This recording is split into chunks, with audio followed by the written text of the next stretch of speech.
Oui, vous voyez mon arrière-plan, le guerrier de terracotta. Absolument, absolument. Nous l'appelons le premier empereur. Mais qu'est-ce que c'est? Qin Shi Huangdi. Oui, Qin Shi Huangdi. Je me trompe probablement complètement sur la prononciation. Beaucoup de livres à son sujet là-bas d'ailleurs.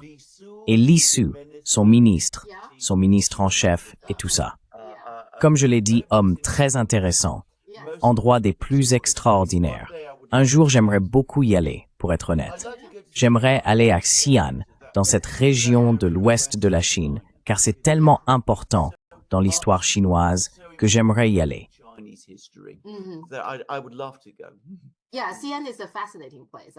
Oui, Xi'an est un endroit fascinant, j'y suis allée, mais j'aimerais y retourner aussi. Il y a tellement d'endroits à voir.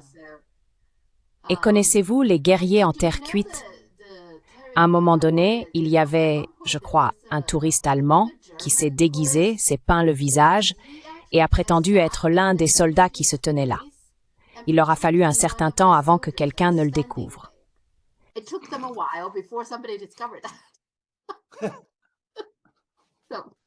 Alors il y en avait. Les gens doivent se dire, ce sont vraiment des gens très étranges. Oui, certaines personnes ont une obsession à ce sujet. D'accord, commençons.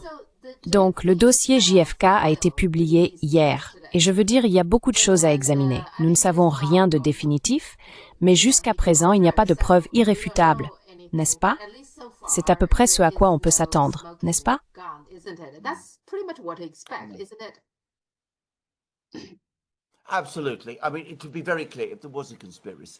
Absolument. Je veux dire, il serait très clair s'il y avait un complot. Si la CIA avait vraiment décidé d'assassiner le président Kennedy, ce qu'à ma connaissance ils ont fait, ils ne documenteraient guère les faits. Donc je veux dire, il est peu probable que nous voyions des preuves de ce genre dans les archives. Mais vous savez, nous allons obtenir pas mal d'informations. Il est de plus en plus clair à quel point Oswald était un individu violent et instable. Et les gens comme ça sont, vous savez, assez faciles à manipuler. Et il était absolument clair que bien avant qu'il n'ait prétendument assassiné Kennedy, les autorités américaines étaient très bien conscientes de lui et de ce qu'il faisait, et le surveillaient de près. Et cela soulève beaucoup de questions. Nous n'obtiendrons jamais de réponse définitive, mais nous nous rapprocherons beaucoup plus de la vérité. Et c'est toujours quelque chose.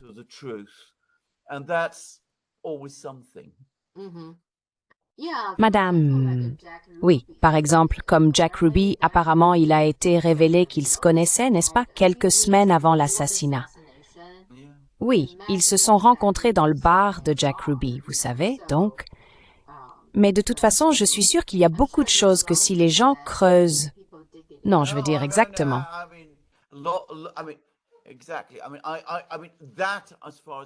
Je veux dire, autant que je sache, c'est nouveau, que Ruby et Oswald se connaissaient réellement et s'étaient rencontrés auparavant.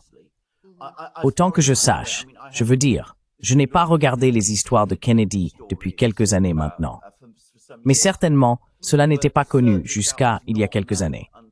Je veux dire, l'hypothèse entière était que Ruby et Oswald n'avaient aucune connaissance réelle l'un de l'autre. Mais il s'avère qu'ils se connaissaient. Et c'est intéressant. Et c'est important. Et on ne sait pas vraiment quelle déduction en tirer. Et nous ne le saurons pas tant que quelqu'un n'aura pas examiné tous ces documents correctement et n'aura pas tiré de conclusion, et nous verrons.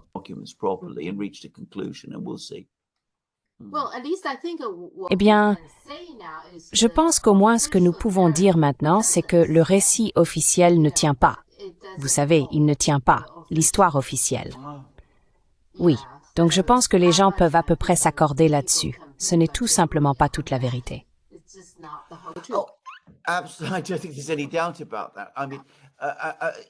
Je ne pense pas qu'il y ait le moindre doute à ce sujet. Je veux dire, la seule question pour moi est celle-ci. Tout d'abord, il y a eu un complot et il y a eu une dissimulation. À ce sujet, il n'y a absolument aucun doute.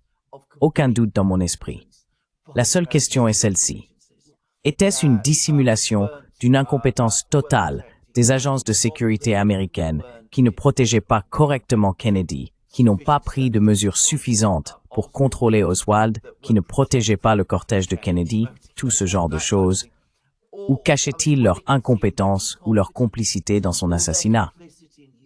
Et je pense que c'est la seule question à laquelle nous n'avons pas encore tout à fait la réponse. Mais il y avait un complot au sein des services de sécurité. Cela ne fait aucun doute. Il pourrait y avoir eu un complot plus large, même si ce n'était que de la négligence de la part des services de sécurité. N'oubliez pas, cela n'exclut pas un complot plus large par d'autres personnes. Je veux dire, Ruby avait définitivement des liens avec le crime organisé, par exemple, et peut-être qu'ils étaient impliqués dans cet assassinat. Et je soupçonne qu'il y a longtemps eu des suggestions et des indices, Oswald aussi d'ailleurs.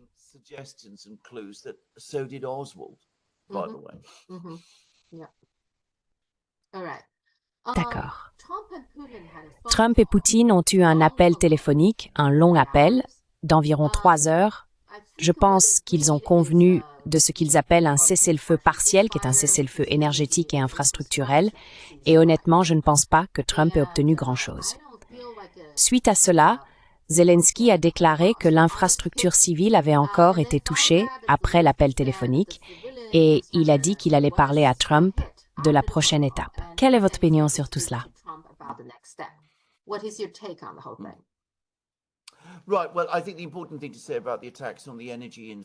D'accord. Eh bien, je pense que l'important à dire sur les attaques contre l'infrastructure énergétique, c'est que cela ne dure que 30 jours. Les Russes mènent leurs frappes de missiles à des intervalles d'environ 30 jours. Ils viennent de mener une grande frappe sur l'infrastructure de l'Ukraine. Donc, si nous le regardons sous cet angle, ils n'ont vraiment pas concédé grand-chose du tout, parce qu'il est très peu probable qu'ils aient prévu une autre frappe de missiles de sitôt. C'est le schéma habituel dans les attaques de ce genre. Donc je ne pense pas que les Russes aient vraiment concédé grand-chose. Les Américains, dans leur tentative de présenter cela sous un jour favorable, n'ont pas beaucoup attiré l'attention sur le fait que cela ne dure que 30 jours. Cependant, 30 jours offrent une opportunité.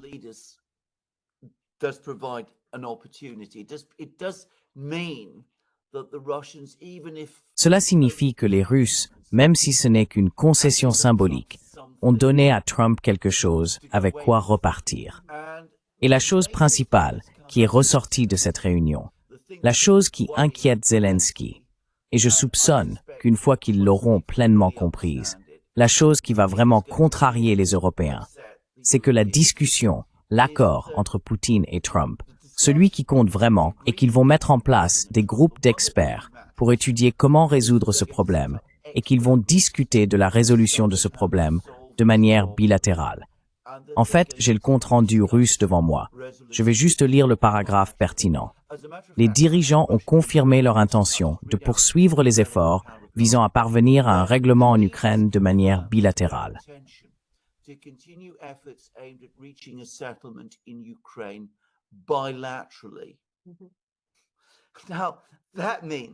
Cela signifie que, puisque les Américains ont accepté que c'est une guerre par procuration entre les États-Unis et la Russie, les Américains et les Russes vont négocier l'issue entre eux.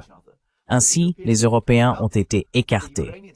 Les Ukrainiens, dans une certaine mesure, sont également écartés. Et le numéro 2 de Poutine, son adjoint, Dmitri Medvedev, a enfoncé le couteau dans la plaie. Il a souligné ce point dans un tweet vraiment agressif qu'il a envoyé aujourd'hui. Il a dit qu'à partir de maintenant, c'est l'Amérique et la Russie dans la salle à manger. L'Ukraine est au menu. Donc ce ne sera plus l'Ukraine et la Russie. Ce sera l'Amérique et la Russie. Et c'est la chose la plus importante. Et maintenant que c'est l'Amérique et la Russie, plutôt que l'Ukraine et la Russie, nous allons probablement nous diriger vers la paix. C'est mon point de vue fondamental sur tout ce compte-rendu.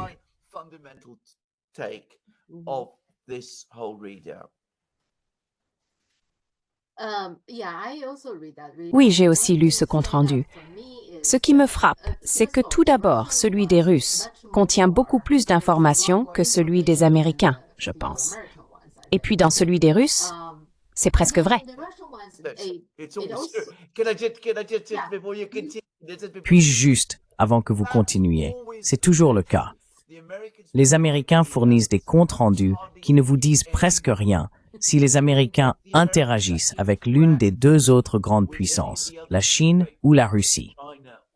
Donc, vous devez consulter les comptes rendus chinois et russes pour savoir ce qui a réellement été discuté. Je veux dire, quand vous voyez un compte rendu, par exemple, entre Xi Jinping et le président américain, les comptes rendus américains sont à peu près de cette longueur. Les comptes rendus chinois sont comme ça. C'est complètement différent. Les comptes rendus russes, tout comme les comptes rendus chinois, sont toujours beaucoup plus informatifs que les comptes rendus américains. Je ne sais pas pourquoi c'est ainsi d'ailleurs. Peut-être parce que les Américains ne veulent pas divulguer le fait que, vous savez, les Russes et les Chinois avancent des positions que les Américains ne veulent fondamentalement pas admettre. Mais bon, c'est comme ça. Bref, continuez. Désolé.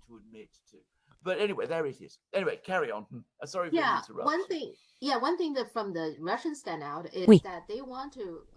Une chose qui ressort du côté russe, c'est qu'ils veulent résoudre cela.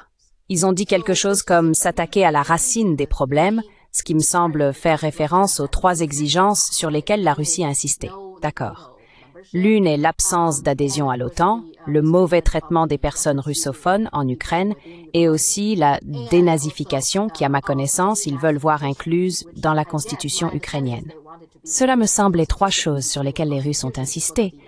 Et cela n'a pas changé. Le fait qu'ils parlent de la racine du problème me semble indiquer que c'est ce qu'ils disent. Est-ce bien cela?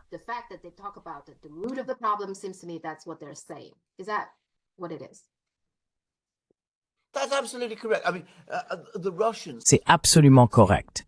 Je veux dire, les Russes, Poutine, n'ont pas bougé d'un pouce. Il est allé à cette réunion avec Trump et n'a pas accepté le cessez-le-feu de 30 jours que les Américains demandaient. Il a dit, écoutez, vous ne pouvez pas accepter un cessez-le-feu. Les Ukrainiens ne le respecteront pas. Il y aura tous ces problèmes. Nous pouvons peut-être résoudre ces problèmes, mais cela prendra du temps, car les Ukrainiens ne peuvent absolument pas être dignes de confiance. Et si nous parlons d'un accord final, nous gagnons la guerre, donc cela doit être à nos conditions. C'est essentiellement ce que les Russes ont dit.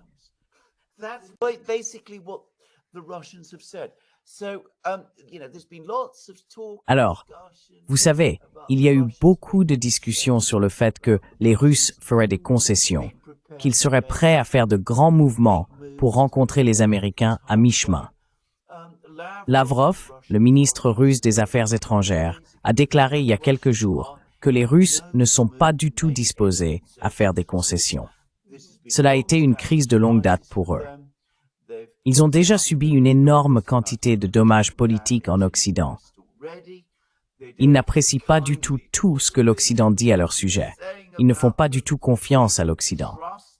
Poutine a prononcé un discours immense d'ailleurs, juste avant de parler à Trump, dans lequel il a dit qu'il ne s'attend pas à ce que les sanctions soient levées.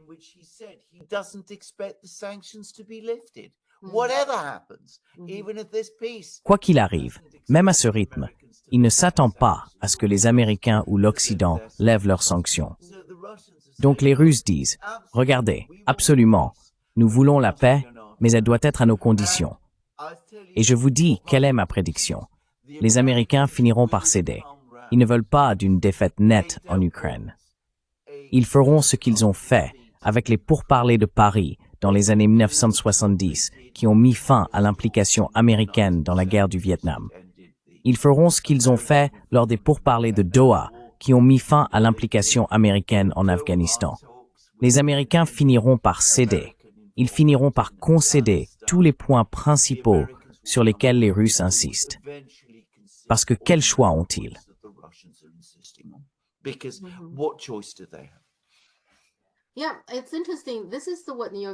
Oui, c'est intéressant. Voici ce que le New York Times a publié sur X, en fait en chinois. Le New York Times est assez actif, vous savez, avec leur version chinoise et leur version anglaise. Quoi qu'il en soit, voici ce que dit le New York Times. Il dit Quel type d'Ukraine Trump veut-il? Plus comme une Biélorussie ou plus comme une Pologne? Il est clair quel scénario est dans l'intérêt de l'Ukraine et quel scénario est dans l'intérêt de l'Amérique. Mais je ne sais pas quel scénario Trump pense être dans son intérêt personnel. Et c'est la chose la plus importante dans le Washington de Trump en ce moment. Je trouve cela assez intéressant.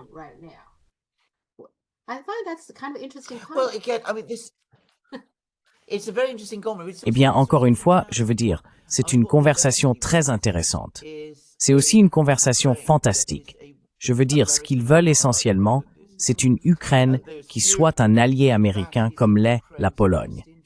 Et ils supposent que c'est dans le meilleur intérêt de l'Ukraine, en essayant de faire de l'Ukraine un allié polonais, qui, rappelons-le, est un allié de l'OTAN. Cela a détruit l'Ukraine et a conduit à une guerre avec l'Ukraine. Et par extension, les États-Unis perdent. Si l'Ukraine peut survivre en tant qu'allié de la Biélorussie, c'est une amélioration par rapport à l'alternative qui est sa défaite totale.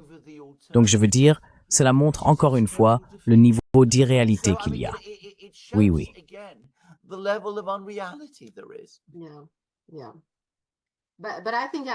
Mais je pense que je suis d'accord avec ce que vous avez dit qu'en fin de compte, les États-Unis donneront aux Russes à peu près tout ce que la Russie veut.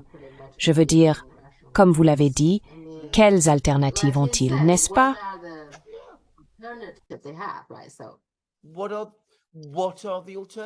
Quelles sont les alternatives ici? Je veux dire, soit vous continuez avec la politique de Biden, qui se terminera finalement par une défaite. Cela peut prendre 1 an, 2 ans, probablement pas 2 ans, d'ailleurs, étant donné les réalités sur le terrain. Et nous venons de voir ce désastre que les Ukrainiens ont subi. Bien sûr, vous acceptez que vous n'obtiendrez pas ce que vous vouliez, que les Russes obtiendront la plupart de ce qu'ils veulent. Mais vous faites un accord avec eux maintenant, avant de vous retrouver avec rien. Cela, il me semble, est la seule option réaliste qui reste maintenant.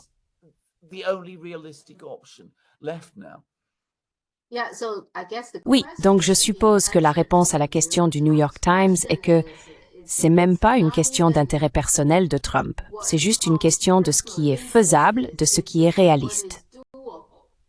Exactement.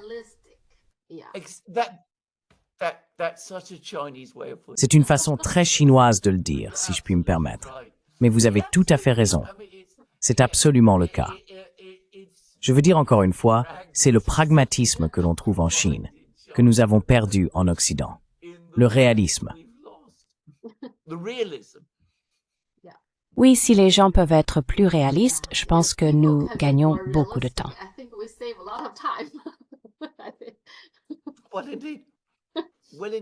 Eh bien, en effet, cela n'avait pas à se passer ainsi. Si nous n'avions pas essayé de transformer l'Ukraine en Pologne, elle aurait été dans une meilleure position que la Biélorussie, juste pour dire. Mais vous savez, nous avons insisté pour essayer de la transformer en Pologne. Donc, elle va finir, si elle a de la chance, comme la Biélorussie, si elle a de la chance.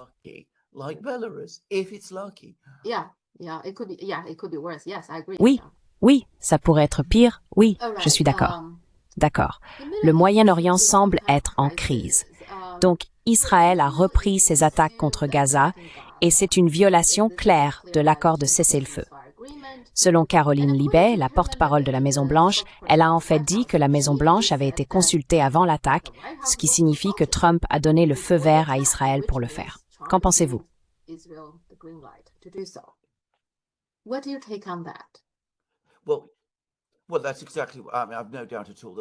Eh bien, c'est exactement ce que je veux dire. Je n'ai aucun doute que c'est ce qui s'est passé. Mon point de vue est que Trump est devenu trop absorbé par l'Ukraine. Il consacre beaucoup trop de temps à l'Ukraine. Il a été averti à ce sujet par de nombreuses personnes, par Bannon, par d'autres, même Poutine l'a en quelque sorte averti à ce sujet. Et pendant qu'il était fixé sur l'Ukraine, toutes sortes d'autres personnes, dans son administration et en Israël, ont fait ce que vous vous attendriez à ce qu'elles fassent. Ils ont relancé la guerre qu'ils ont toujours voulu continuer en premier lieu. Et Trump, qui a peu de compréhension de ces choses, a suivi le mouvement. Je veux dire, parce que son instinct est toujours de se ranger du côté des Israéliens contre tout le monde. Donc, nous nous sommes retrouvés dans cette situation. Je n'ai aucun doute que l'initiative de relancer la guerre est venue d'Israël lui-même.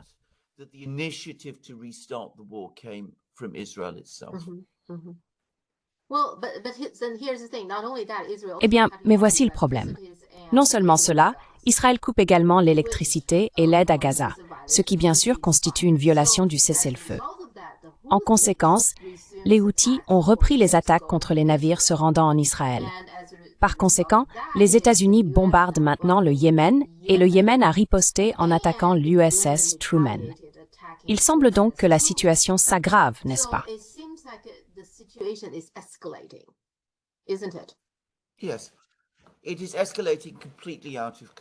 Oui, cela s'aggrave complètement hors de contrôle. Et encore une fois, Trump ne contrôle pas la situation. Il dérive vers le désastre.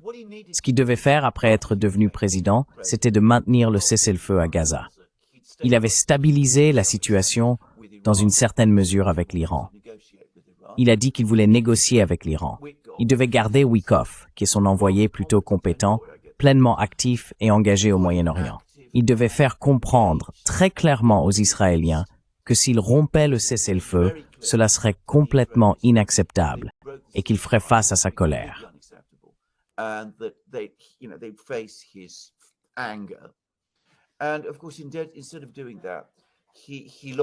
Et bien sûr, au lieu de faire cela, il a perdu tout intérêt pour la situation au Moyen-Orient alors qu'il essayait d'atteindre la paix avec Poutine et avec la Russie, ce qu'il trouve bien plus difficile, je soupçonne, qu'il ne l'avait prévu. Et le résultat est, comme je l'ai dit, qu'il a perdu de vue l'essentiel. Et nous en sommes là où nous en sommes. C'est une très mauvaise situation. Ne faites pas l'erreur de penser que je défends Trump ici. Je le blâme parce qu'il était la personne qui, en fin de compte, devait maintenir le contrôle. Il aurait dû réaliser que l'Ukraine est une affaire compliquée. Cela va prendre du temps. Essayer de régler l'Ukraine en quelques semaines n'a jamais eu de sens, alors que la situation au Moyen-Orient était urgente et très dangereuse et nécessitait toute son attention.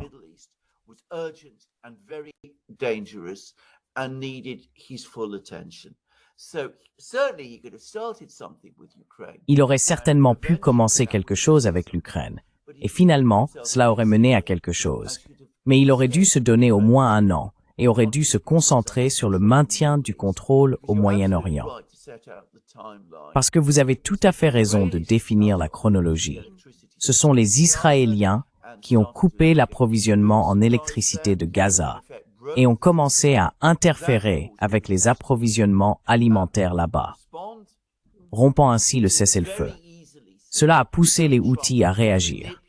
On peut très facilement voir comment Trump a ensuite été manipulé pour lancer des attaques contre les Houthis. Et ensuite, les Israéliens sont intervenus et ont relancé leur guerre contre Gaza. Il est donc responsable du fait que la situation ait pris cette tournure violente et désastreuse.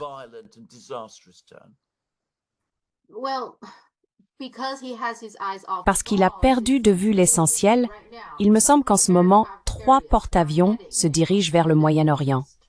Oui, absolument. Est-il possible qu'il entre discrètement en guerre avec l'Iran? Je veux dire, c'est un risque réel, n'est-ce pas?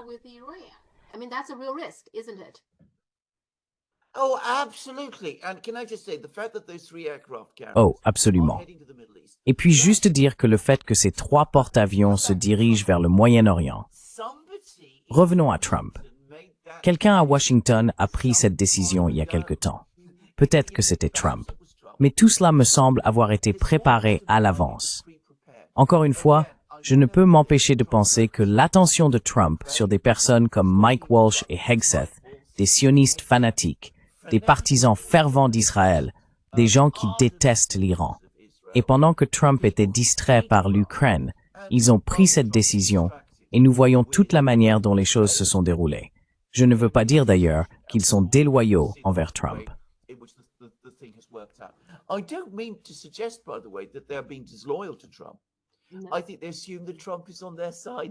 Je pense qu'ils supposent que Trump est de leur côté ici. C'est juste qu'ils ont probablement mis cela devant lui. Ils ont dit, Vous savez, les choses ne vont pas bien au Moyen-Orient. Nous devons envoyer les porte-avions. Il n'a pas posé les questions qu'il devait poser. Ce n'est pas ce que fait Trump. Il n'a pas posé les questions. Pourquoi envoyons-nous les porte-avions? Quelle est l'intelligence? Il n'a pas consacré les heures nécessaires à cela. Il n'a pas appelé Netanyahou. Il n'a pas appelé le président égyptien. Il n'a pas appelé l'émir du Qatar. Il n'a fait aucune de ces choses. Et le résultat est que nous en sommes là où nous en sommes.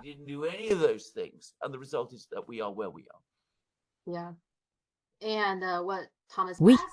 Et ce que Thomas Massey a réellement dit, je pense qu'il résume cela de manière assez intéressante. Il a dit que dès que nous avons cessé de dépenser 50 milliards de dollars par an en Afghanistan, nous avons commencé à dépenser 50 milliards de dollars par an en Ukraine. Regardez où iront les prochains 50 milliards de dollars par an quand nous cesserons de les envoyer en Ukraine. Cela semble être une réelle possibilité. Nous allons l'hiver au Moyen-Orient, n'est-ce pas?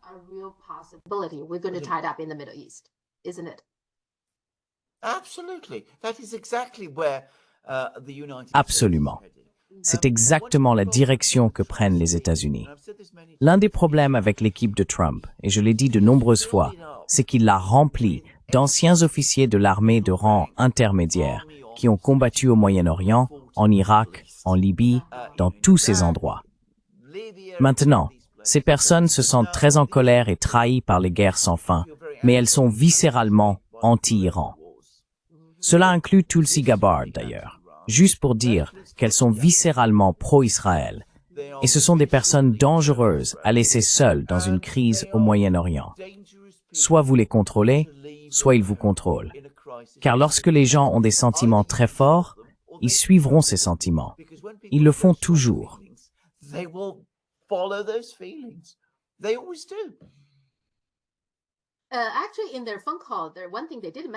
En fait, lors de leur appel téléphonique, une chose qu'ils ont mentionnée dans le compte-rendu russe est qu'ils semblaient discuter du Moyen-Orient, ce qui, je suppose, est une bonne chose. Alors disons, ok, je sais que je suis peut-être un peu idéaliste, mais oublions toutes ces personnes autour de Trump, disons Trump, Poutine et Xi Jinping. Pensez-vous que les trois peuvent se réunir? Que peuvent-ils faire ensemble pour résoudre cette crise au Moyen-Orient, idéalement?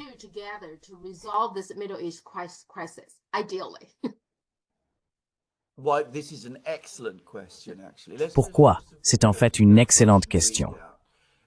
Commençons d'abord par ce compte-rendu russe, car encore une fois, c'est extrêmement intéressant. Ce qu'il dit, c'est que les deux pays vont travailler ensemble et faire des efforts conjoints pour stabiliser la situation au Moyen-Orient. Donc, selon ce compte-rendu, les Russes et les Américains vont travailler ensemble. Nous ne savons pas si cela va réellement se produire, mais c'est intéressant, ce que Poutine et Trump ont dit qu'ils feraient ensemble pour stabiliser la situation au Moyen-Orient.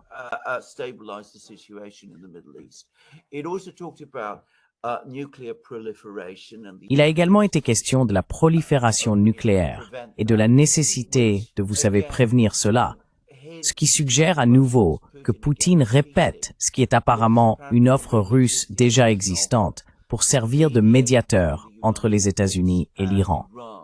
Juste pour dire, il y a beaucoup d'indices que les Russes ont proposé cela. Donc, les Russes disent à Trump qu'il y a un désordre au Moyen-Orient. Bien sûr, ils ne vont pas lui dire que c'est son désordre. Ils diront qu'il y a un désordre au Moyen-Orient. Laissez-nous travailler avec vous pour essayer de le résoudre. Maintenant, les Russes ont une certaine influence au Moyen-Orient, mais ils ne sont pas la grande puissance au Moyen-Orient. La grande puissance au Moyen-Orient est toujours, d'ailleurs, les États-Unis. Nous devons être francs à ce sujet. L'Iran est en très très bons termes avec la Russie.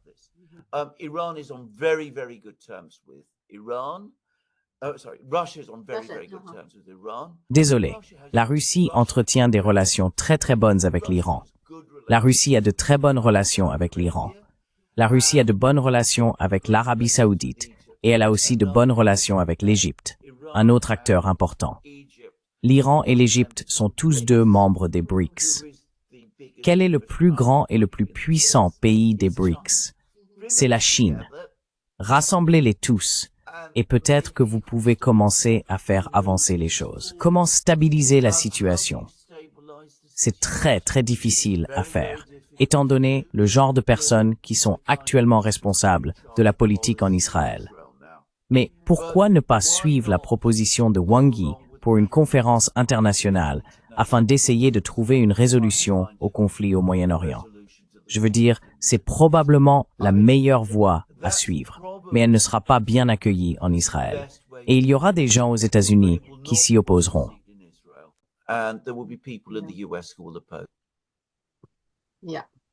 Oui, oui, je pense qu'une conférence de paix réunissant toutes les parties pour commencer à discuter est probablement un bon premier pas. Oui, oui. Oui, Trump, d'accord. La guerre des tarifs, il a toujours l'intention d'introduire ces tarifs réciproques, qu'ils appellent tarifs réciproques, qui entreront en vigueur le 2 avril.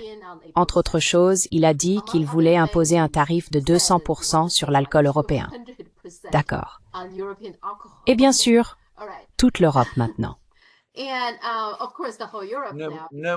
Plus de châteaux Lafite pour les oligarques. C'est ce qu'il semble aux États-Unis. Quoi qu'il en soit, continuez. Eh bien, je fais attention à cela en fait, parce que je ne suis pas un grand buveur d'alcool, mais j'achète de l'alcool européen de temps en temps pour cuisiner. Par exemple, je fais mon propre extrait de vanille, pour lequel j'utilise de la vodka pure. Donc maintenant, je dois faire des réserves. Mais de toute façon, que peuvent faire les Européens? Je veux dire, il y a une panique en Europe maintenant. Alors, que vont-ils faire? Vont-ils répondre ou quelque chose? Quelles autres cartes ont-ils pour faire face à cela?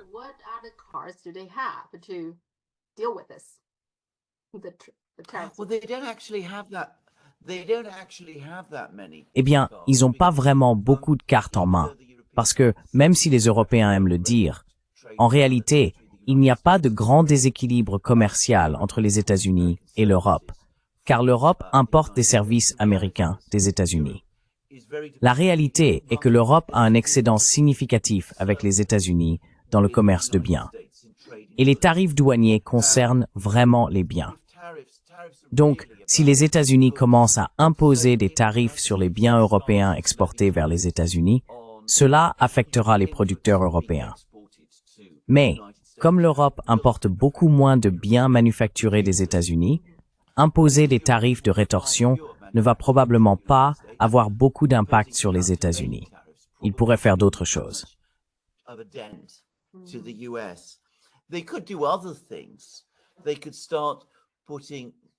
Ils pourraient commencer à imposer des restrictions sur les plateformes de médias sociaux américaines, par exemple. Et ils pourraient, en théorie, faire ces choses. Mais le problème qu'ils ont dans ce cas est qu'il n'existe pas de plateforme de médias sociaux européennes pour les remplacer. Et nous savons que mettre en place de telles choses prend du temps. Et que ferez-vous en attendant? Allez-vous priver les Européens de toutes les plateformes de médias sociaux? Donc, la réalité ici est que l'équilibre des avantages est très en faveur des Américains, même si les Européens veulent le nier.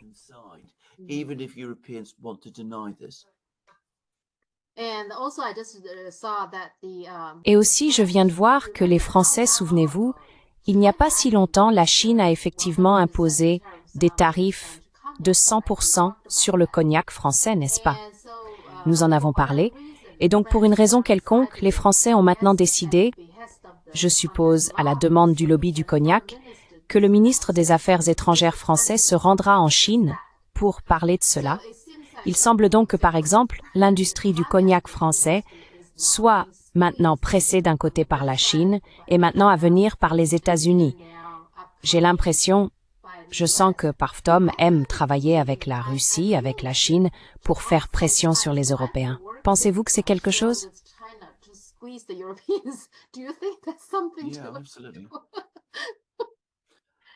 Oui, absolument. Eh bien, absolument. Je veux dire, comme je suis sûr, je pense que nous en avons discuté précédemment. La Chine est un énorme importateur de cognac. Quand je dis énorme importateur, je ne veux pas dire que tout le monde en Chine boit du cognac français. Mais dans le segment très haut de gamme, le segment premium, la Chine est un marché majeur pour le cognac français.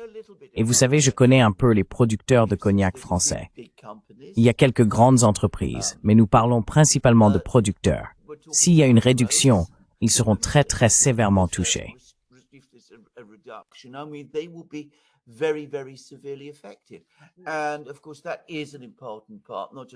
Et bien sûr, c'est une partie importante, non seulement de l'économie française, mais peut-être plus de la société française, de la conception que les Français ont d'eux-mêmes, qu'ils produisent ce genre de biens et de choses. Donc cela va être un coup très, très dur pour eux. Mais les Européens eux-mêmes, dans une certaine mesure, se font cela eux-mêmes parce qu'ils sont entrés dans ces guerres économiques avec la Chine et bien sûr encore plus avec la Russie, à l'instigation des Américains. Et maintenant, les Américains se retournent contre eux. Donc, ils n'auraient pas dû faire cela en premier lieu.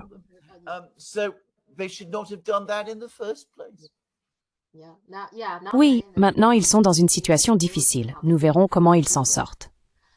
Concernant la guerre des tarifs de Trump, avez-vous entendu parler d'un terme appelé le dilemme de Triffin? Donc le dilemme de Triffin, oui, vous en avez entendu parler, n'est-ce pas? Oui, dans les années 60. Oui, donc ce qu'est le dilemme de Triffin, juste pour mon public, c'est que pour qu'une monnaie nationale comme le dollar américain serve de principale monnaie de réserve mondiale, il doit y avoir suffisamment de liquidités sur les marchés mondiaux. Cela nécessite que le pays émetteur, les États-Unis, maintienne un déficit commercial persistant pour fournir sa monnaie à d'autres nations. Ce qui signifie qu'il faut en fait un déficit pour que votre dollar soit diffusé sur le marché, dans le monde, pour en faire une monnaie de réserve. Donc ce que Trump veut, c'est qu'il n'aime pas le déficit. Il veut un excédent, n'est-ce pas? Il veut plus d'argent revenant aux États-Unis et des produits américains sortants. Mais cela signifie que vous collectez des dollars américains d'autres pays. Eh bien, alors d'autres pays n'ont pas le dollar. Ils essaieront de trouver d'autres devises pour commercer. Donc vous voyez, il y a un dilemme, n'est-ce pas? Il y a un conflit là. Pensez-vous que Trump a réfléchi à cela? Vous savez, a-t-il réfléchi à tout cela?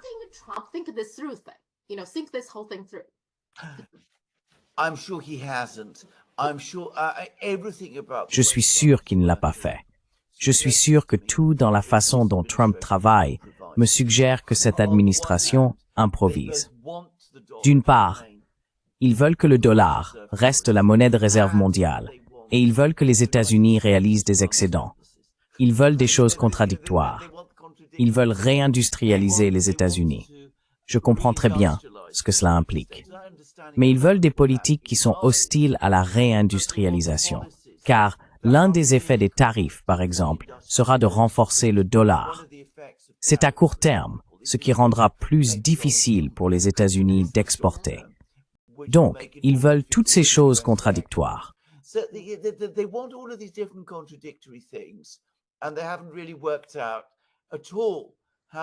Et ils n'ont vraiment pas du tout trouvé comment faire cela. Maintenant, il y a de bonnes raisons de dire que les États-Unis devraient envisager de s'éloigner d'une situation où le dollar est une monnaie de réserve. Dans les années 40, John Maynard Keynes, qui était le représentant britannique à la conférence de Bretton Woods, a mis en garde les États-Unis à ce sujet. Il a dit, « Voulez-vous vraiment que votre monnaie soit la monnaie de réserve mondiale? Comprenez-vous pleinement ce que cela signifie? Pourquoi ne pas créer une monnaie artificielle, le Bancor, qui serait la monnaie de réserve mondiale, afin que le dollar ne soit pas une monnaie de réserve? »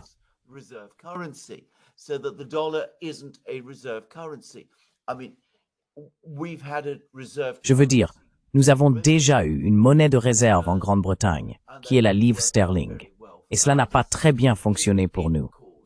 Cela a causé la désindustrialisation en Grande-Bretagne, vous savez, alors que nous étions la plus grande puissance industrielle mondiale au milieu du 19e siècle. Déjà dans les années 1940, nous avions été dépassés par de nombreux autres pays. Alors, voulez-vous vraiment suivre ce modèle vous-même? Mais les Américains ont dit, absolument, nous insistons pour que le dollar soit la monnaie de réserve. Et avec le temps, cela a eu exactement l'effet que Keynes et Triffin avaient prédit.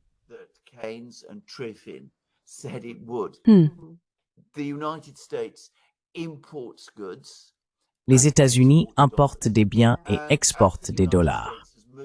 Comme les États-Unis se sont orientés ces dernières années vers l'autosuffisance énergétique avec le schiste et tout cela, ils ont dû importer plus de biens pour pouvoir continuer à exporter des dollars, ce qui a en fait accéléré les processus de désindustrialisation aux États-Unis. Maintenant, il y a un argument pour dire d'oublier le dollar comme monnaie de réserve, sauf que cela ne peut pas continuer encore longtemps.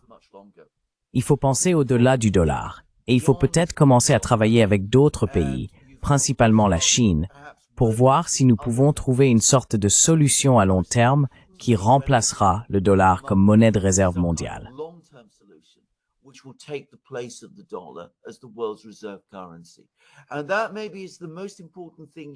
Et c'est peut-être la chose la plus importante à faire si vous êtes vraiment sérieux au sujet de la réindustrialisation. Oubliez les tarifs douaniers. Oubliez toutes ces autres choses. Concentrez-vous sur cette question centrale, qui est ce que le dollar vous fait. Cela peut sembler vous rendre fort, mais c'est comme une addiction à la fin de la journée. Vous vous sentez bien pendant que vous prenez la drogue, mais avec le temps, cela vous affaiblit. Le problème, c'est que les Américains ne peuvent même pas le voir maintenant, parce qu'ils continuent de penser au dollar comme le symbole de la force américaine. Et le fait que tout le monde dans le monde utilise le dollar est le symbole de la force américaine.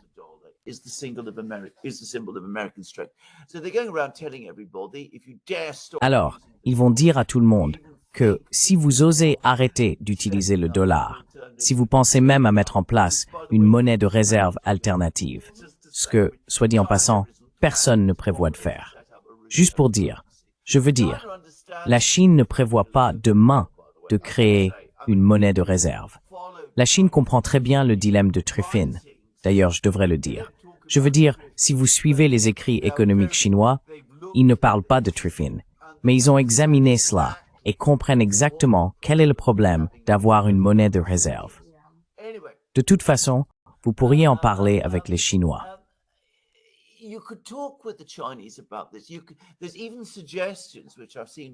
Il y a même une suggestion que j'ai vue de certaines personnes, selon laquelle, si les États-Unis veulent s'éloigner du système de monnaie de réserve, de garder le dollar comme monnaie de réserve, ils pourraient même envisager de rejoindre les BRICS, parce que, vous savez, toutes ces plateformes sont mises en place à travers les BRICS qui établissent des mécanismes alternatifs qui vont au-delà des monnaies de réserve.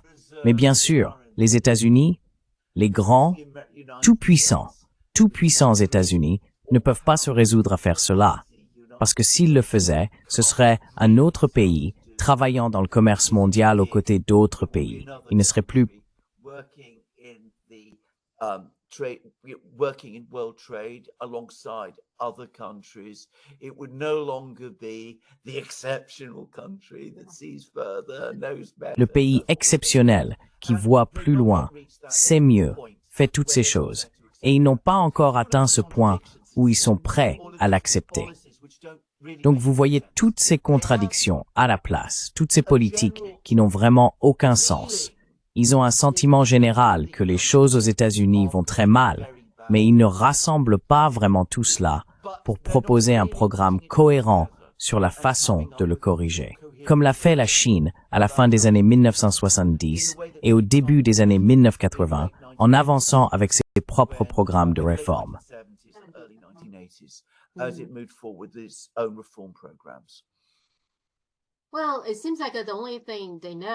Eh bien, il semble que la seule chose qu'ils savent faire est, d'une manière ou d'une autre, je suppose qu'ils appellent cela limiter la Chine, n'est-ce pas? De contrôler la Chine d'une manière ou d'une autre. Ils essaient toujours de contrôler la Chine. Donc, l'un des exemples est le dernier concernant le canal de Panama. Ainsi, les deux ports, les ports des deux côtés, sont maintenant, vous savez, en négociation maintenant que Seika Hutchison, qui en est actuellement le propriétaire, est en train de le vendre à BlackRock. Pas seulement ces 2 ports, il y a encore 43 autres ports, je pense, au total. C'est un énorme accord. Juste pour vous dire que cette affaire est vraiment importante en Chine. Beaucoup de discussions à ce sujet. La partie la plus significative est ce Da Gongbao, qui est un journal à Hong Kong que beaucoup de gens croient être le porte-parole du gouvernement chinois. Et il a écrit un article « Ne soyez pas naïfs, ne soyez pas confus ».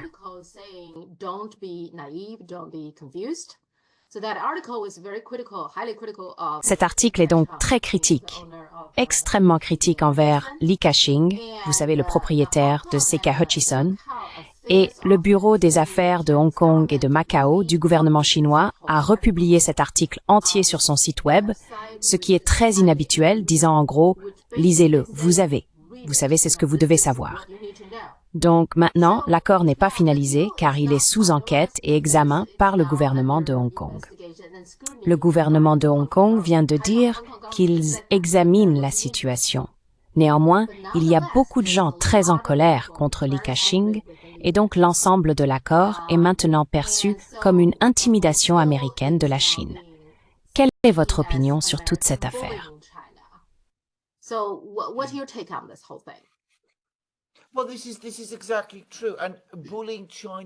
Eh bien, c'est exactement vrai. Et intimider la Chine dans quel but au final? Nous avons parlé des vrais problèmes que les États-Unis ont, pourquoi ils doivent réfléchir pour arriver à des solutions appropriées. Et que fait-il à la place? Il cherche querelle à la Chine sur des choses qui, en fin de compte, ne sont pas importantes. Je veux dire, tout cela consiste à se comporter comme un tyran, à se prouver à soi-même à quel point on est fort, à obtenir ce que l'on veut, à ennuyer la Chine, à antagoniser la Chine, à créer des problèmes entre la Chine et un homme d'affaires particulier, ce qui d'accord est une affaire interne à certains égards. Mais cela ne vous aide pas, finalement. Je veux dire, toutes ces choses dont Trump a parlé, toutes ces diverses choses, même le Groenland et tout ça, ce ne sont pas des réponses aux problèmes sous-jacents de l'Amérique. Et l'Amérique a du temps et de l'espace, à mon avis.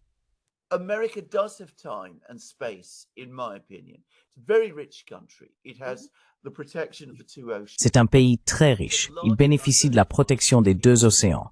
Il a une économie large et diversifiée. Il a une grande population. Il dispose encore d'une abondance de ressources naturelles. Et il a une base solide en sciences et technologies. S'il y avait un gouvernement déterminé qui savait comment assembler tous ces éléments et travailler avec d'autres pays, surtout, je dois dire, surtout la Chine, car la Chine est maintenant si grande et si forte économiquement, vous pourriez commencer à collaborer avec eux. Alors, vous pourriez renverser la situation aux États-Unis. Vous pourriez remettre les choses en ordre. Mais si vous créez un conflit avec la Chine, vous amenez les Chinois à exprimer leur extrême mécontentement envers vous. To signal their extreme displeasure with you, because to be quite clear, it is Parce que pour être tout à fait clair, les Chinois ne sont pas en colère contre cet homme d'affaires. Ils sont en colère contre les États-Unis au final. Pour atteindre quoi exactement? Qu'est-ce que vous gagnez ici? C'est l'état d'esprit américain. Ils ont été gâtés pendant si longtemps par le fait qu'ils pouvaient aller intimider d'autres personnes, que c'est une habitude dont ils ne peuvent se défaire. Ils pensent que s'ils intimident un peu plus, et intimident de petits pays comme le Panama, ou même des pays plus grands comme le Canada, cela va d'une manière ou d'une autre améliorer leur situation. Alors que bien sûr, ce n'est pas le cas.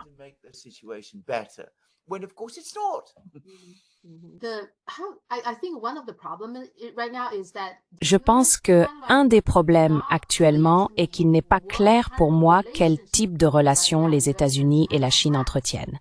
Parce que, d'accord, pendant la Seconde Guerre mondiale, on pouvait dire, vous savez qui est l'ennemi, n'est-ce pas? Vous aviez une guerre ouverte avec l'Allemagne. D'accord, c'est clair. Et puis vous aviez la guerre froide avec l'Union soviétique, où les 2 pays ne faisaient pratiquement pas de commerce du tout, chacun de son côté.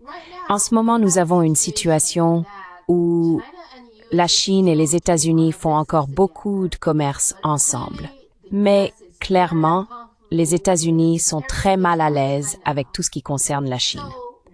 Alors, quoi exactement? Je veux dire, il y a une guerre en cours, clairement une guerre technologique, une guerre tarifaire, une guerre commerciale, toutes sortes de guerres en cours. Je veux dire, pas une vraie guerre sur le champ de bataille. Mais quel type de relation les États-Unis et la Chine ont-ils en ce moment? Avez-vous un mot pour cela?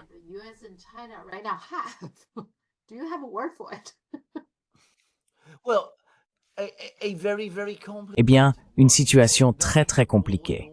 Ni guerre, ni paix. Nous ne sommes pas encore dans une situation de guerre froide, parce que la guerre froide avait son propre cadre. Je veux dire, vous aviez deux superpuissances mondiales, qui étaient rivales dans le système mondial, avec des systèmes économiques différents, et elles ne commerçaient pas beaucoup. Elles avaient une diplomatie très active entre elles, et maintenaient des échanges diplomatiques très actifs. Mais, vous savez, c'était essentiellement tout ce qu'elles faisaient. Je veux dire, elles ne commerçaient pas. Elles vivaient chacune, si vous voulez, sur leur propre île. Elles avaient leur propre sphère d'influence, et elles commerçaient à l'intérieur de celle-ci. Mais c'était tout. La Chine et les États-Unis sont dans une position complètement différente.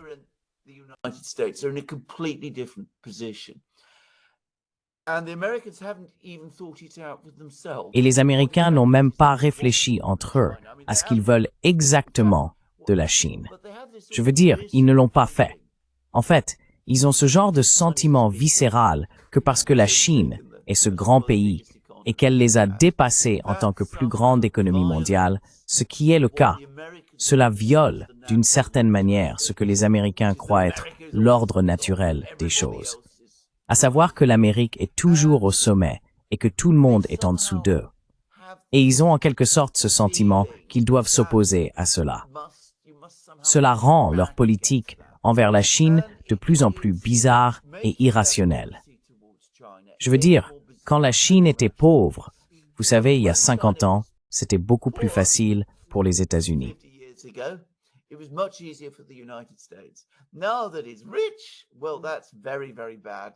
Maintenant qu'il est riche, eh bien, c'est très très mauvais et très très dangereux. Et je pense que vous avez absolument raison de poser la question. Et je n'ai pas de mots simples pour cela. C'est une situation ni de guerre, ni de paix. Ce n'est pas une guerre froide, comme celle que nous avons eue entre l'Union soviétique et les États-Unis, qui avait ses règles et ses philosophies, si vous voulez. Nous n'avons rien de tel entre la Chine et les États-Unis maintenant. Nous avons juste cette tension constante et ce conflit constant, sans aucune véritable compréhension ou réflexion à Washington sur ce que c'est. Et pour la Chine d'ailleurs, c'est très difficile parce que comment se rapporter à un partenaire aussi confus que cela? Parce que la confusion est entièrement du côté américain.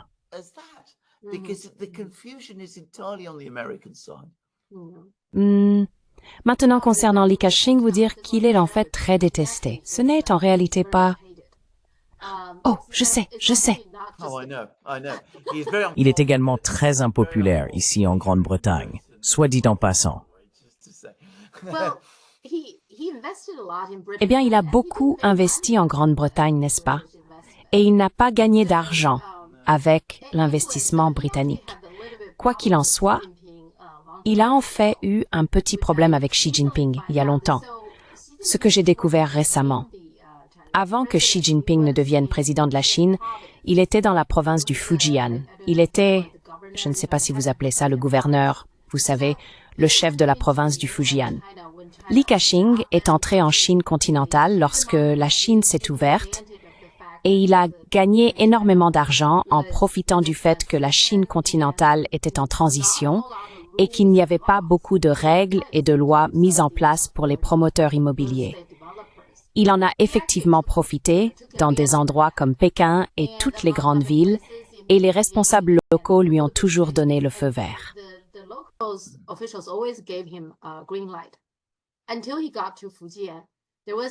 Jusqu'à ce qu'il arrive à Fujian, il y avait un vieux quartier historique où il voulait construire un grand immeuble. Et Xi Jinping a dit non. Je pense que cela a dû beaucoup le contrarier parce que à Pékin, Shanghai et partout ailleurs, il le traitait comme un roi.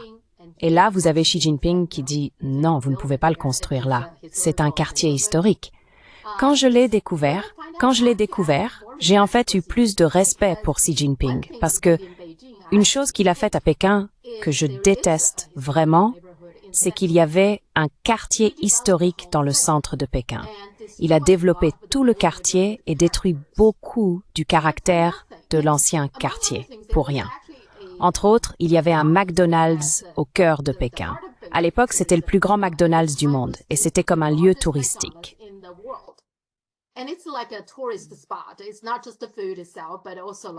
Ce n'est pas seulement la nourriture elle-même, mais aussi beaucoup de gens y vont parce que c'est bondé de monde, 2-3 étages, et c'est partout. Mais c'est un peu comme un endroit amusant pour beaucoup d'enfants qui y vont. Les jeunes y vont. Et puis à côté, il y a un vieux quartier, vous savez, le quartier de Pékin, avec beaucoup de caractère. Et il a essentiellement démoli toute la zone et construit juste comme une boîte, vous savez, ces types de bâtiments modernes typiques, qui si vous y allez aujourd'hui n'ont aucun caractère. Donc, je déteste vraiment ce projet. Je ne suis pas la seule personne à Pékin qui déteste ce projet. Donc, quand j'ai appris que Xi Jinping lui avait dit non, j'ai en fait plus de respect pour Xi Jinping. Mais cela explique aussi pourquoi les deux ne s'entendent pas très bien, juste pour que vous sachiez.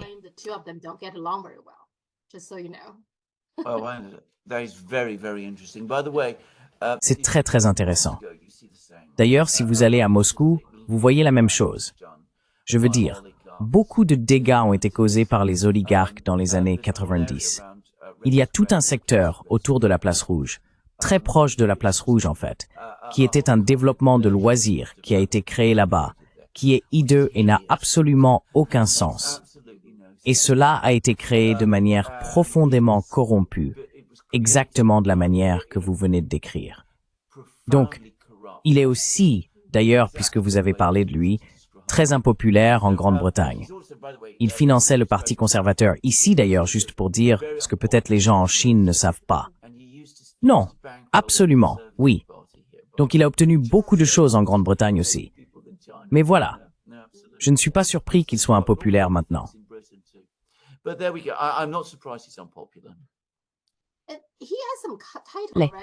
Il a un titre, n'est-ce pas?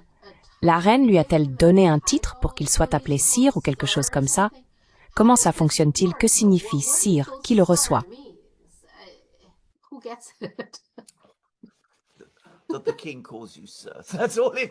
Que le roi vous appelle monsieur. C'est tout ce que ça signifie. Autrefois, cela signifiait quelque chose. Cela signifiait que vous étiez une personne d'une éminence considérable et des choses comme ça. C'est une sorte d'honneur. Mais pour être honnête, je veux dire, vous avez dit que c'est la reine qui le lui a donné. Cela aurait été le gouvernement conservateur qui le lui a vraiment donné, parce qu'ils établissent les listes, et en gros, il s'est acheté un titre de chevalier. D'accord, d'accord.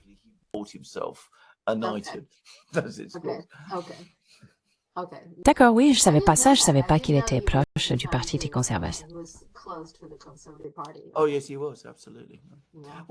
Oh oui, il l'était, absolument. Eh bien, il n'était pas proche du Parti conservateur. Il payait l'argent en échange de... Je veux dire, c'est exactement ce qu'il semblait faire. En Chine, il allait dans des endroits, faisait ce qu'il voulait faire. Les gens le laissaient faire. Et il a trouvé ses amis, et il en a acheté certains.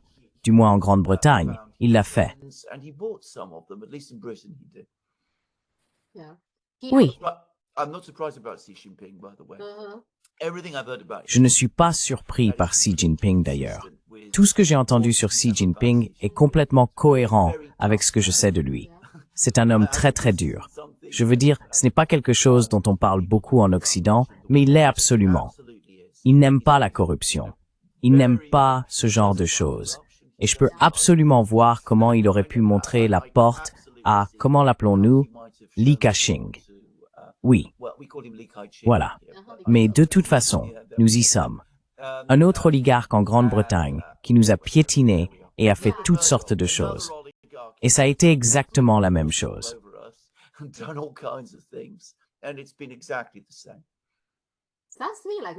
Semble à Grande-Bretagne et d'autres ONG par la dirige parce que par ce regard étrangère, par le regard étrangère. No, it's not. Non, ce n'est pas le cas. Je veux dire, nous avons ouvert la porte aux oligarques, et cela a profondément corrompu notre politique et notre vie sociale. Cela a déformé notre économie et a fait des choses très très mauvaises dans l'ensemble. Mais c'est un sujet énorme à discuter, juste pour le dire.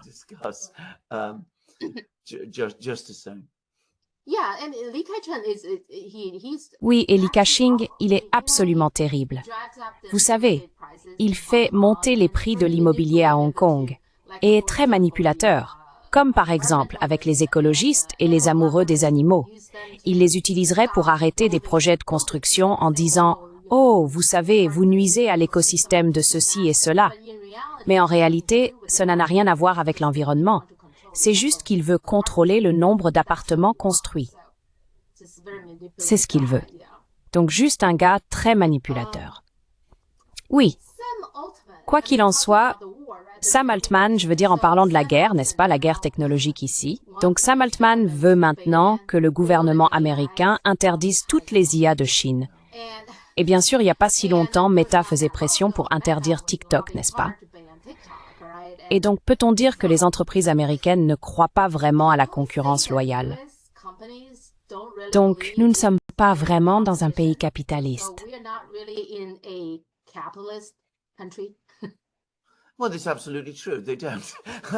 Eh bien, c'est absolument vrai. Ils ne le font pas. Ils ne l'ont jamais fait.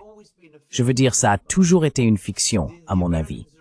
Les Américains sont tous en faveur du libre-échange et de la concurrence loyale, à condition que cela leur profite ou affecte d'autres personnes.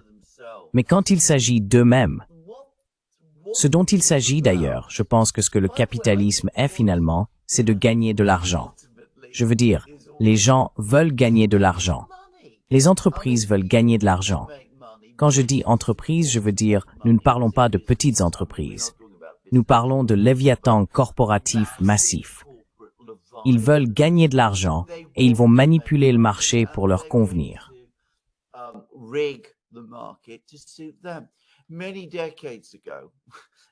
Il y a de nombreuses décennies, quand j'étais un très jeune homme, j'ai travaillé un certain temps dans un cabinet d'avocats qui travaillait pour l'industrie musicale. Je parle de l'industrie de la musique rock, même si je déteste la musique rock. Je ne vais jamais entrer dans ce sujet.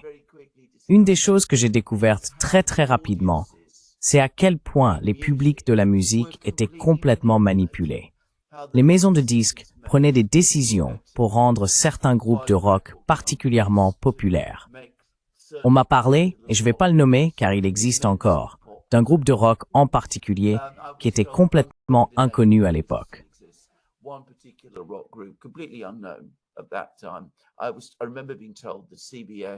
Je me souviens qu'on m'avait dit que CBS avait décidé qu'ils allaient être numéro 1. Et j'ai vu comment ça se faisait. La raison était très simple.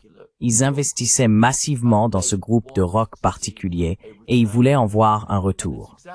C'est exactement la même chose avec tout le reste. Les marchés sont truqués. C'est la nature du capitalisme. C'est toujours le système dans lequel le capitalisme finit par évoluer. Et c'est les États-Unis. Ils ne veulent pas de cette concurrence. Ils ne veulent certainement pas de concurrence de la part de la Chine, parce qu'ils savent que les Chinois sont finalement meilleurs à cela qu'eux. C'est aussi simple que ça.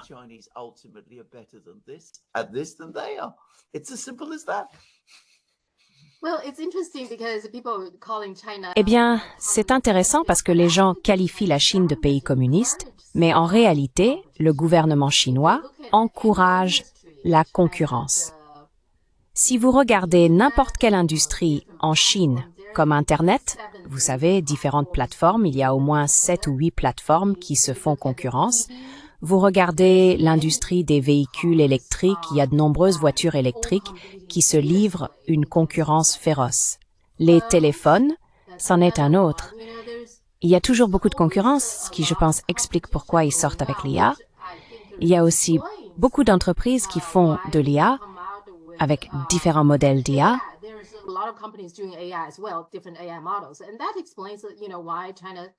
Et cela explique pourquoi les produits chinois sont moins chers et de meilleure qualité, car ils doivent constamment innover.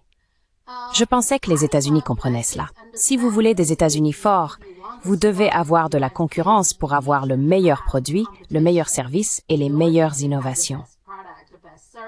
Regardez le gouvernement chinois.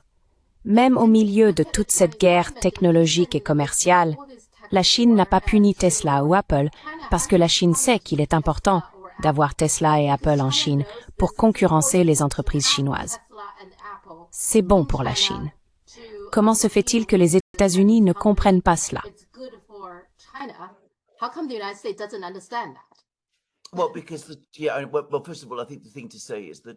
Eh bien, tout d'abord, je pense qu'il faut dire que le gouvernement chinois a une philosophie économique et sociale complètement différente de celle des États-Unis.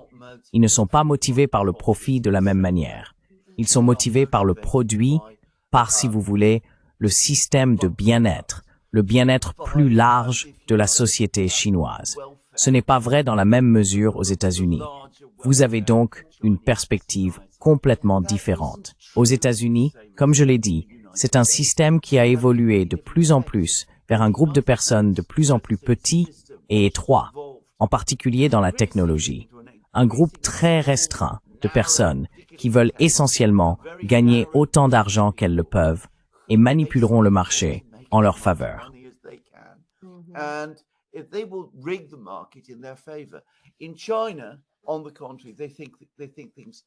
En Chine, au contraire, ils pensent les choses. Je ne veux pas, vous savez, commencer à attribuer des étiquettes idéologiques à cela. Mais ils sont encore formés à la pensée marxiste, si je peux le dire ainsi. Ils comprennent mieux les marchés à certains égards, et le rôle que les marchés ont, parce qu'ils sont formés à penser de cette manière. Et leur conception de ce qu'ils veulent accomplir est différente de ce que vous voyez aux États-Unis. Donc absolument, c'est pourquoi ils ont de la concurrence en Chine. Et oui, vous avez tout à fait raison. Il a été prouvé à de nombreuses reprises que là où il y a de la concurrence, plutôt que des mastodontes capitalistes de connivence et corrompus, c'est là que vous allez obtenir beaucoup plus d'innovation.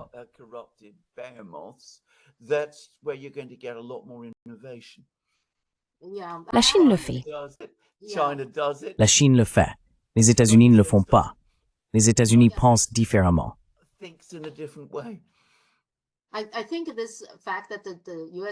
Je pense que le fait que le gouvernement américain soit si protecteur envers ses entreprises, je veux dire protecteur, je dois utiliser ce mot, ils sont très protecteurs d'un petit nombre d'entreprises.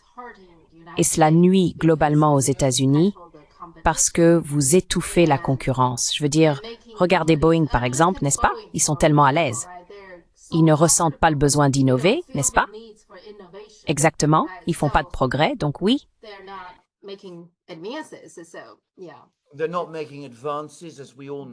Ils ne font pas de progrès. Comme nous le savons tous, leur contrôle de qualité ont commencé à s'affaiblir. Leur ingénierie a commencé à s'affaiblir parce qu'ils n'ont aucune incitation à faire mieux. Ils n'ont aucune raison de le faire. Nous voyons cela d'ailleurs dans la performance de leurs armes en Ukraine, qui n'ont pas très bien fonctionné parce que, encore une fois, leur industrie de l'armement est entièrement monopolistique. Maintenant, il y a un article très intéressant dans le Global Times qui compare la façon dont la Chine produit des armes et la façon dont les États-Unis le font.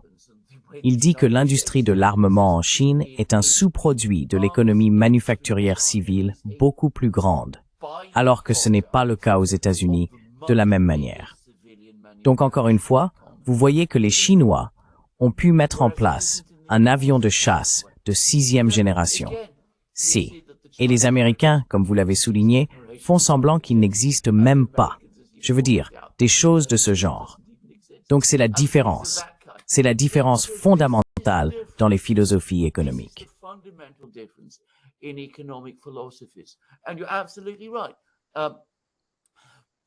Et vous avez tout à fait raison. Protéger les grandes institutions corporatives de cette manière, afin qu'elles se concentrent sur l'extraction de richesses, plutôt que sur la production de richesses, finira par saper vos capacités technologiques et manufacturières. Le meilleur économiste qui discute très bien de cela est Michael Hudson. D'ailleurs, nous avons fait des programmes avec lui sur le Durand, mais il écrit à ce sujet tout le temps et en parle tout le temps. Il souligne qu'une grande partie de cela a été comprise par les économistes du 19e siècle, mais ils ne sont plus lus en Occident parce que l'aboutissement de la pensée économique au 19e siècle était Marx, qui a essentiellement tout rassemblé. Et Marx est bien sûr un écrivain interdit en Occident.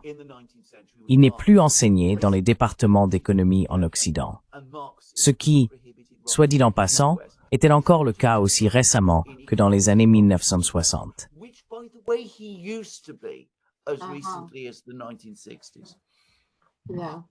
Oui, d'accord. Malheureusement, je pense qu'il a en fait beaucoup de bons arguments. Vous savez, les théories marxistes, que vous soyez d'accord ou non, je pense que les gens doivent être conscients de ces théories, n'est-ce pas? Et il y a certaines parties qui ont du sens. Vous devriez au moins comprendre de quoi ils parlent. Mais elles sont complètement rejetées maintenant par l'Occident. Oui.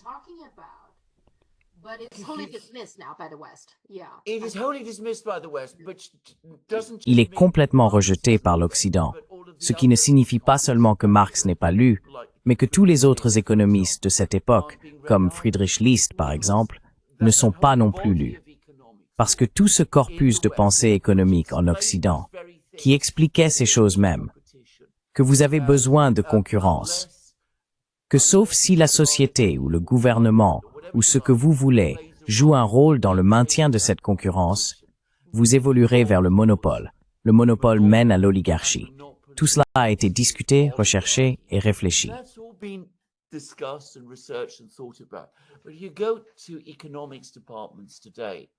Mais vous allez aujourd'hui dans les départements d'économie en Occident, et je l'ai fait. C'est maintenant complètement stérile. Tout est basé sur des modélisations mathématiques très compliquées. Ils ne prennent pas en compte ces aspects sociétaux qui sous-tendent l'économie, que l'on trouve bien sûr encore en Chine. Je pense qu'en Chine, d'ailleurs, peut-être que Marx joue un rôle dans cela, mais je soupçonne qu'il y a aussi, au sein de la société chinoise plus large, des traditions et des aspects culturels qui jouent un rôle, ce qui, vous savez, n'est pas si facile à comprendre pour nous en Occident.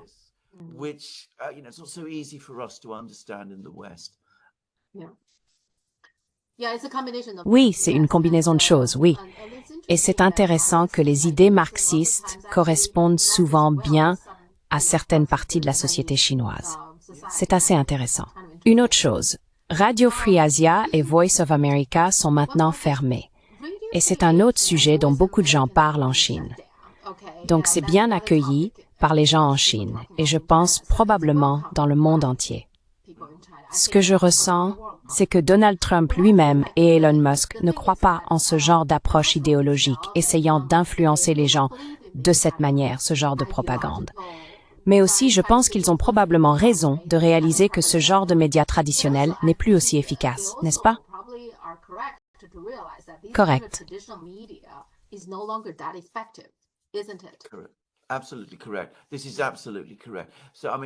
Absolument correct. C'est absolument correct.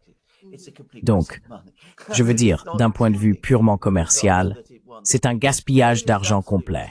Cela n'atteint plus les résultats qu'il obtenait autrefois. Donc je pense que c'est absolument vrai.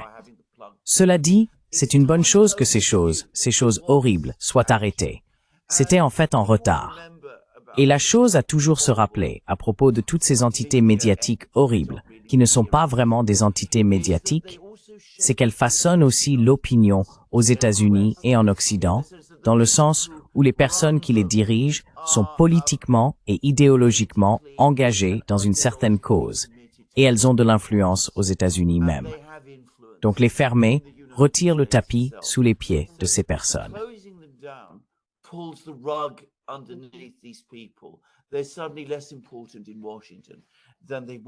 Ils sont soudainement moins importants à Washington qu'ils ne l'étaient auparavant.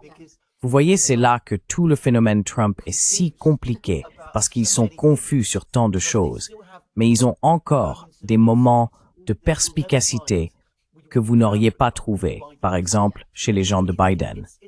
Donc, c'est une administration très difficile à expliquer.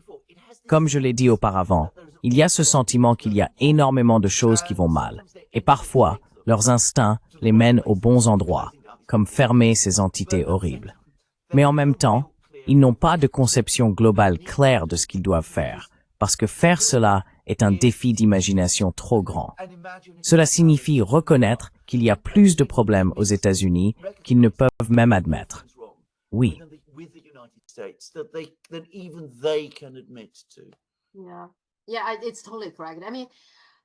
Oui, c'est tout à fait correct. Je veux dire, au fond, je veux vraiment voir des changements réels. Ce sont juste des choses simples comme le DOJ. Ils ont licencié beaucoup de gens de l'IRS. Oh, ça a l'air génial parce que tout le monde déteste l'IRS. Mais regardez les personnes qu'ils ont licenciées, ce sont celles qui sont censées auditer les entreprises, non? Eh bien, c'est pas celles-là qu'il faut licencier. En fait, je pense qu'ils devraient probablement offrir une meilleure formation à beaucoup de gens. J'ai récemment reçu 2 lettres de l'IRS me disant que je dois des impôts. Je sais que je les ai payés il y a environ 1 mois. D'une manière ou d'une autre, ils ne sont pas entrés dans leur système ou quelque chose comme ça.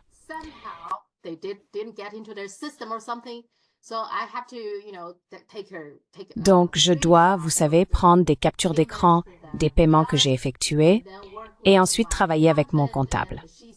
Et elle a dit qu'elle allait les contacter parce que les appeler est un cauchemar. Donc, je suis content que mon comptable puisse le faire. Mais c'est en fait ce genre de choses où ils ont besoin d'une véritable réforme pour mieux former les gens, faire fonctionner leur système de manière plus efficace. Vous savez, ce genre de choses. Et pas simplement licencier des gens. Mais ce n'est pas ce qu'ils font, vous savez. Avec l'IRS, par exemple. C'est tellement regrettable. Je pense que vous avez raison de dire qu'il est comme un Gorbatchev, qu'il voit certains problèmes, mais il ne semble pas avoir une idée de comment résoudre le problème, n'est-ce pas?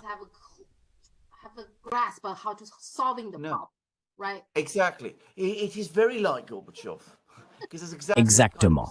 C'est très similaire à Gorbatchev, car c'est exactement le genre d'erreur que Gorbatchev a commise. Et vous voyez, le problème est... D'ailleurs, j'ai eu exactement le même problème avec le fisc ici. Et vous savez, on ne devrait pas trop en rire parce que vous le résolvez, mais ça prend tellement de votre temps que vous pourriez utiliser pour d'autres choses.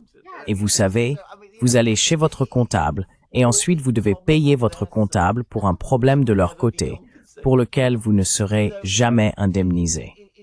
Donc c'est épuisant et démoralisant à la fin de la journée. Maintenant, ce sont les problèmes, comme vous le dites absolument à juste titre, que vous pourriez changer. Si vous changiez cela, cela améliorerait le bien-être des gens et leur qualité de vie. Et ces petites choses, elles peuvent sembler petites, mais elles prennent du temps à se résoudre. Mais au-delà d'un certain point critique, les gens remarquent la différence. Oui. Mais vous ne faites pas ça. Vous voyez, si vous êtes Gorbatchev, ou oserais-je dire, Trump, vous optez pour des choses qui semblent relativement faciles. Vous libérez Doge. Vous mettez un homme d'affaires à la tête de Doge. Vous vous dites quelque chose qui est, soit dit en passant, toujours faux, que les hommes d'affaires sont les bonnes personnes pour régler les choses, parce que les gens d'affaires connaissent ces choses, ce qui n'est pas le cas. Soit dit en passant, les gens d'affaires n'ont aucune idée de la façon dont fonctionnent les choses du secteur public, je devrais dire.